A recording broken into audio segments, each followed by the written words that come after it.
என்ன உங்களோட அராஜகம் போலீஸ் அராஜகம்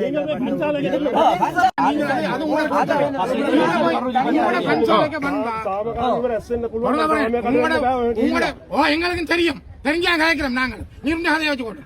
நாங்கள் உங்களோட பஞ்சாலைக்கு வந்தா மட்டும்தான் நீங்க நடவடிக்கை எடுக்கணும் கோவில்